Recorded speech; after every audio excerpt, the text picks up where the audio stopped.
I'll expect specifics by the end of the day. Legret. There's an increase in construction shipments going to Scarif, sir. Welcome back, everyone. It's Charlie. This will be my full Star Wars Andor Episode 4 video. There were a whole bunch of Easter eggs and references, so we'll break it all down. They even had a super deep cut for Knights of the Old Republic during the episode that a lot of you probably picked up on, but I'll talk about that during the video. If you're brand new to the channel, I'm doing videos for all the episodes. Be sure to subscribe to get them. Careful for spoilers if you haven't seen the episode yet. We'll just start at the beginning and work our way through shot by shot, talking about Easter eggs and WTF moments as we go along. Starting with the episode title, it was called Aldhani, which is a reference to the planet where the Empire has been keeping the quarterly pay for the entire sector, which is a giant pile of money that they plan on robbing during the series. But this episode was mostly them planning the actual heist and setting up what's going to be happening in next week's episode, where they actually probably do pull off the heist. Gotta pay for that rebellion somehow. That was also a big plot with Mon Mothma, who they reintroduced during this episode. She's a big part of the series. She's one of the founding members of the rebellion. So this episode is meant to explain how she sort of fits into the creation of the rebellion, like what she actually did to help do that.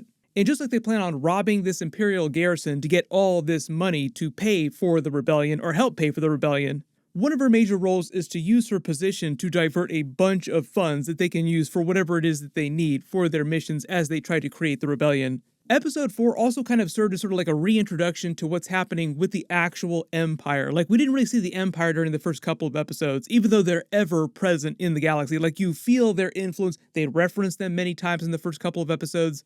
But this is the episode where we go back to Coruscant. We see the headquarters of the Imperial Security Bureau, which is sort of like the information gathering arm of the Empire. Really cool connection to the events of the Mandalorian series too, even though the Mandalorian happens way later in the timeline. Moff Gideon actually came from the Imperial Security Bureau, so he'd actually be working with them, like he'd be walking around with a white uniform during this period in the timeline. His territory was around the Mandalore planet, so that's why he was at Mandalore during the Great Purge. It sounds like he didn't become a Moff till like much later in the timeline during the events of the original trilogy. I don't know if we're going to get any Giancarlo Esposito cameo scenes during this, but it would be cool to see like a younger version of Moff Gideon walking around. Mon Mothma is going to be a really big character during the series. Bail Organa probably going to cameo scene because she talks about bringing in another high-ranking member to their circle. Like, oh, I got this new person I think could help us out. That might wind up being him, because he's also like a really major figure that's credited with the formation of the rebellion. One of the other big surprises is that this episode was like 50 minutes long, which is way longer than a lot of the Mandalorian episodes. The actual opening scene starts with Andor and Luthen jumping to hyperspace in his ship after they escape at the end of episode 3. Like, it starts right after the end of episode 3. And this episode serves to sort of give you more of his backstory and explain what's going on in his daily life as he tries to go about both forming the rebellion and operating on Coruscant. Like, he's a very wealthy member operating within the Empire, but that's kind of like a character that he plays. The real version of Luthen is the version that we saw during episode 3. That's why it seemed like he was putting on a costume and trying to get back into character when he went back to Coruscant, like he was putting on a character, so to speak. That was the mask that he wore to disguise what he was really doing. His particular ship is a Fondor Hallcraft. Fondor was a system inside the Techno Union during the Clone Wars. There are a lot of Clone Wars references during the episode, like most of the places, the people that they reference are from the Clone Wars, but there are also some references to stuff that happened during Star Wars Rebels as well. That's another series that details the Resistance becoming the Rebellion, because they were called the Resistance before they actually became the Rebellion. That didn't happen until a little bit later in the timeline. So like right now, during the events of these episodes, they're still called the Resistance. I believe the Mednog that he gives him is like a brand new thing to Star Wars, but I love the idea that they have medical booze for healing yourself when you don't have an actual full Bacta tank. They also use the first part of this episode to show you Andor's relationship with the rebellion. Like, at first, he doesn't want to have anything to do with it, and he's doing it because he's paid to. I think the idea is that eventually he'll come around and believe in their cause. The funny thing with him catching him in the lie early on is the idea that Andor has gotten so used to lying that he just lies about everything, but obviously that works in his favor because his whole thing is spycraft. He's trying to stay under the radar, so he'd have to be a very good liar.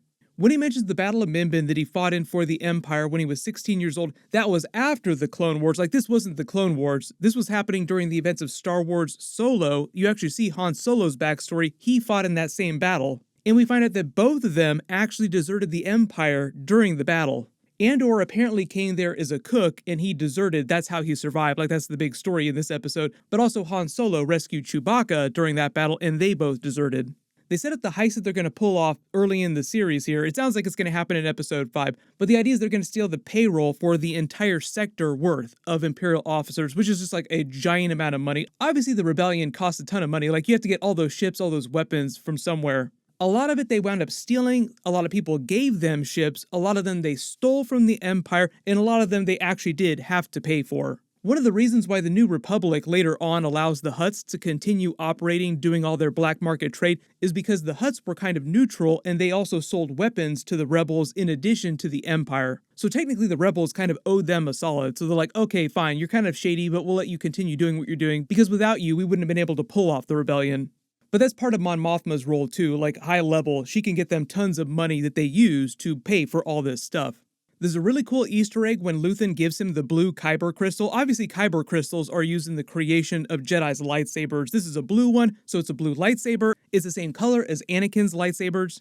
The Empire also used a massive number of Kyber crystals in the creation of their super laser for the Death Star. They also reference the Death Star during this episode too, but in like a roundabout way, like it's kind of a secret within the Empire itself. The whole idea that even within the Imperial power structure, they compartmentalized a lot of information. But like, this is another callback to the events of Rogue One, because this is meant to be a Rogue One prequel, and we see them creating the Death Star within the Imperial Security Bureau. Like, they reference a bunch of resources being diverted to Scarif. That's the location where Krennic was supervising the creation of the Death Star. Krennic was also part of the Imperial Security Bureau, that's why he wore a white uniform. But the other big reference to the Kyber crystal that they make is to the Knights of the Old Republic video games. A lot of you probably realize this when he mentions the Rakatan invaders. So the whole idea is that within the Knights of the Old Republic games, the Rakatan Empire was sort of like this ancient empire that existed more than 25,000 years ago that used these special infinity gates to control the entire galaxy, almost the entire universe. During their heyday, the ancient Jedi Empire at that time tried to fight them off along with rebels, so the crystal is meant to be a reference to the rebellion against that empire and a reference to the current rebellion that's forming against this current empire. They also explain how he came into possession of the crystal, so his day job within the Empire is like a merchant selling historical items. He owns his gallery, and that's how he knows all this ancient history. Then we finally go back to Coruscant. We see the headquarters of the Imperial Security Bureau in this council of lieutenants and majors. Like, it's high ranking, but like the leader here is a major, so you don't see a whole bunch of admirals all sitting around. This new main character is Dedra. She's sort of like a version of Karn within the Empire, like someone who is obsessed with finding out what's actually going on with the rebellion. The whole idea with her is that she thinks she sees the rebellion forming, which she's obviously correct about, but none of her other co-workers believe her. It's a bit of a parallel for what happened with Karn, even though what's happening with him was on a smaller scale, like he hadn't clued into the larger rebellion that's forming. So she's kind of like an upgraded version of him. Everyone probably recognized Anton Lesser, who's playing Major Partagaz. He's leading the council here. He played Maester Qyburn from Game of Thrones. He's been on a bunch of other stuff too, but most people remember him from Game of Thrones. They also had another Game of Thrones actor during the series I'll talk about later too. But this scene is just meant to show you what their inner workings were like within the Imperial Security Bureau. They're kind of like the FBI within the Empire, like this domestic security force controlling the entire galaxy, just monitoring everything. They're mostly viewed as an information gathering arm. There's another huge Mandalorian Easter egg too. He mentions Arvala 6. Arvala 7 is the planet that Mando found Grogu on during the Mandalorian Season 1. So the idea is that Grogu was hiding underneath the Empire's nose this whole time and they never realized it. The way they portray his character, he's like a more competent version of Krennic, like more aware of what's going on. He's a little bit more like Tarkin in that fact. When he talks about the nature of their work, talking about how they're like healthcare providers trying to cure disease from within and outside of the Empire, that's a reference to like all these high-ranking people like Mon Mothma, the other people that are on Aldhani, because you have a lot of officers within the Empire working to actively destroy it. The other new lieutenant character, Blevin, brings things back around to the events of the first few episodes in the Morlana sector, and they reveal the Empire's recovered Starpath unit. But obviously that becomes a larger plot in the episode too.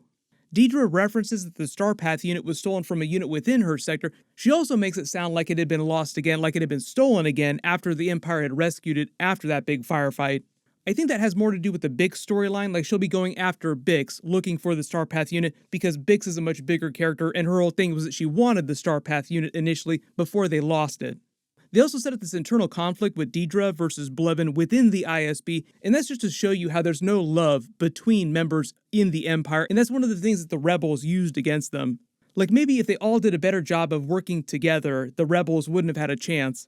But very clearly, she's figured out what Luthen is doing all over the galaxy, but just nobody believes her right now. That'll probably change after the heist happens, after they steal all that money. Like, oh, okay, you know what? There might actually be something going on here. They introduced the Vel Sartha character played by Faye Marseille, who is the other Game of Thrones actor in the episode. There might be some other background actors too, but she's the other big one. She played the Wave. Within the context of this series, she's basically like a bigger team leader for the Resistance. Their group mentions Saw Gerrera, who we actually saw in the trailer, so we'll see him in later episodes. He was another figure that the Rebels were kind of wary of because he was so stabby, but that helped the Rebels, so they kind of owed him a debt. He was sort of like the Rebels version of the Punisher. Like, within the Marvel universe, the Punisher is kind of like an anti-hero character because he's so stabby. Saw Gerrera does the same thing for the Rebels during the events of the series. And they use the rest of this part of the storyline to just set up the actual heist. They also set up the idea of them using that special celestial event around the base that's going to help them escape. They also explained what happens to Karn's character in that storyline when Blevin comes into Morlana and basically says the Empire is going to take over the entire area, like the corporation will no longer control this part of space. Which is exactly what his supervisor told him they wanted to avoid. Like, we do not want to alert the Empire, it will only be bad for all of us. It seems like he goes back to Coruscant to his mother's house with his tail between his legs, so it sounds like he'll have some intersection with the Dedra character because they're both kind of like the same type of character, cluing into what's actually going on. When he comes back at the starport here, they mention Hosnian Prime in Platform 7. That's actually one of the planets that the First Order destroyed with the Starkiller base, the Super Death Star. It had become the capital of the New Republic during Star Wars Episode 7. Then when we go back to Luthen's shop, we meet his aide Clea, who's another member of this inner circle helping the rebellion. I think one of the ideas too is a lot of these historical items that you see around the shop, and some of them are Easter eggs, were actually stolen by the Empire after the events of the prequels. If this armor suit looks familiar, it's because it is Jango Fett's armor from Attack of the Clones. Apparently earlier in the timeline before Boba Fett got it, it came into Luthen's possession. Boba Fett at some point after this would have gotten it from him and turned it into his armor. I'm sure there'll be a bunch of timeline questions after this too, like, wait a minute, when did Boba Fett get the armor back from him? He and Mon Mothma do some secret planning, but she arrives under the pretense of buying her husband, Perrin, who we're meeting for the first time. I don't think we've actually learned about her husband before in Star Wars. To buy him a birthday present, which they say is for his Day of Days, like the Chandrillin version of Life Day. Life Day within the Star Wars universe is something from the Star Wars Holiday Special, but it's basically like the Wookiee version of birthdays. They've referenced it many times during the Mandalorian series. When he mentions the weapon from Utapau, that's the planet from Revenge of the Sith where Obi-Wan Kenobi fought General Grievous. Hello there. General Kenobi! Some of the items around here are Easter eggs. I believe that the armor suit in the background here is meant to be an ancient Mandalorian suit. Then we go back to Mon Mothma's home on Coruscant. It sounds like her husband isn't in on all the rebellion planning, like he doesn't know what she's actually doing because he talks about this big party that she's throwing with a bunch of high-ranking members inside the Imperial Senate in the Emperor's inner circle. Most of the characters that she mentions on the guest list are prequels characters that we saw, like Sly Moore. The Vizier that she mentions is the Grand Vizier, Mas Amedda. They're all super high-ranking members of the Emperor's inner circle, like basically like the worst group of people that you could possibly imagine that she has to have dinner with. That's probably what all this footage in the trailer is from the party that she throws where they come. She also kind of explains her relationship with them within the Empire, like they all kind of hate her because she actually tries to use her power for good.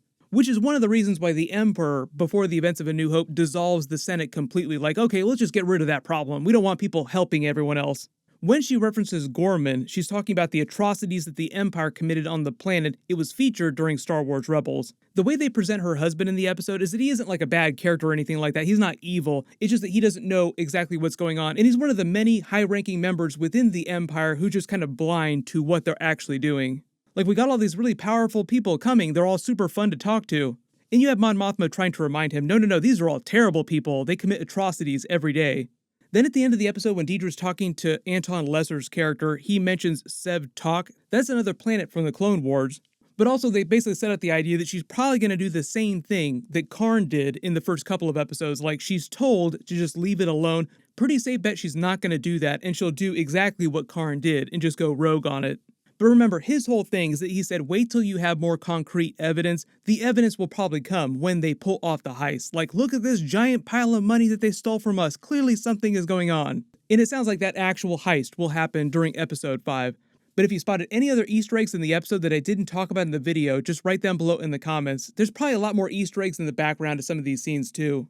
My full Andor Episode 6 video will post next week after they release it, and I'll put a link down in the description for all my other Andor episodes. Click here for my new Deadpool 3 Wolverine trailer video revealing Hugh Jackman coming back as Wolverine, and click here for my House of the Dragon Episode 7 video.